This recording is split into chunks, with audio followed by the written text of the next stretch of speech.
সাইদুল হক Suman barrister তিনি নানা সময়ে নানা রকম বক্তব্য দেন এবং বেশ আলোড়ন তৈরি হয়, সমাজে বেশ চাঞ্চল্য তৈরি হয়, মানুষ পছন্দ করে।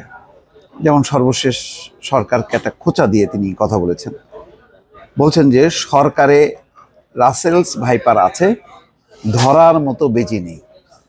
তার মানে যে রাসেল ভাইপার নিয়ে সারা দেশব্যাপী এখন চাঞ্চল্য, বিষধর সাপ, সেই সাপগুলো ধরার জন্য বেজি দরকার, কিন্তু সেই বেজি নেই। আর রাসেলস ভাইপার বলছে যে সরকারে অনেক রাসেলস ভাইপার আছে, অর্থাৎ দুর্নীতি, অনিয়ম, নানা রকম বিষয় আছে, কিন্তু এইগুলোকে ধরার জন্য সরকারের যে নানা ইকুইপমেন্ট যেগুলিকে বেজির সঙ্গে তিনি তুলনা করছেন সেগুলো নেই বলে তিনি মন্তব্য করছেন। এটা সংসদে একেবারে বক্তব্যে তিনি এই কথা বলছেন।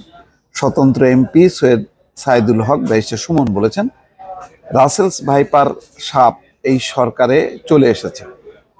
যখন সাপ আসে প্রকৃতিতে বেজিও থাকে, এই বেজি সাপকে নিয়ন্ত্রণ করে।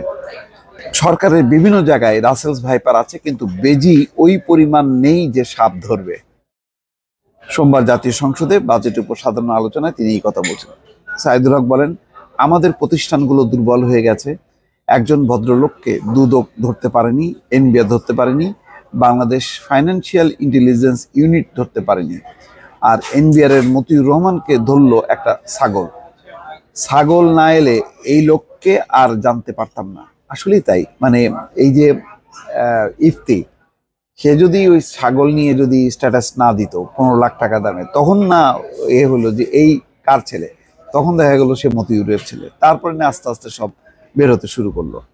তো না হলে তো আসলে সরকারের কোনো সংস্থা তো মতিউরকে ধরতে পারেনি যে তার প্রথম স্ত্রী, দ্বিতীয় স্ত্রী, সন্তানরা যে বিলাসী জীবনযাপন করছে, সেই বিষয়গুলি তো আড়ালেই থাকতো।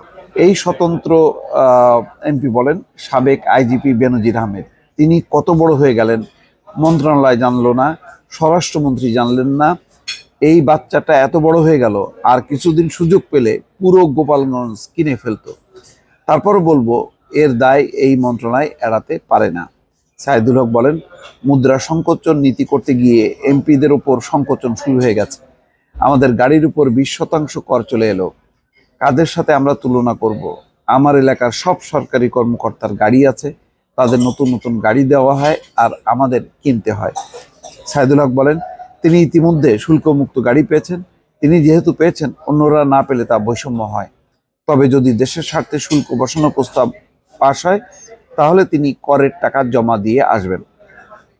সাইদুল হক বলেন, এই সংসদে আমার বিরুদ্ধে একজন মাননীয় এমপি অভিযোগ দিয়েছেন, আমি বরাদ্দের তথ্য ফেসবুকে দিয়েছি। 25 কোটি টাকার কথা বলা হয়েছে। আমি যত বরাদ্দ পেয়েছি এমপি হিসেবে তার ট্রাস্টি আমি। এটা জনগণের টাকা, জনগণের এটার বিষয়ে জানার অধিকার আছে।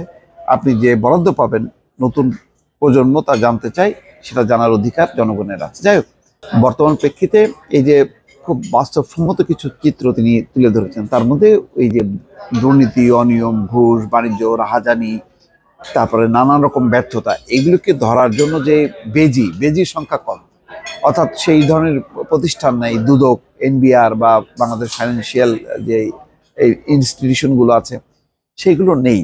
না থাকার কারণে ভাইপার, যেই রাসেলস ভাইপারের সংখ্যা বেড়েছে, কিন্তু বেজির সংখ্যাটা বাড়েনি। এটা প্রতীক অর্থে তিনি বলেছেন। খুবই চমৎকার একটা উদাহরণ দিয়ে কিন্তু তিনি বাস্তব সমস্যাটা সামনে তুললেন। এখন কথা হলো যে ওনাদের এই কথাগুলো বলেন, আমাদের ভালো লাগে, সবাই আমরা উজ্জীবিত হই, কিন্তু সরকার তো সেই অনুযায়ী একসাথে যায় না। এটি হচ্ছে দুঃখজনক। দর্শক, ভালো থাকবেন। আল্লাহ হাফেজ।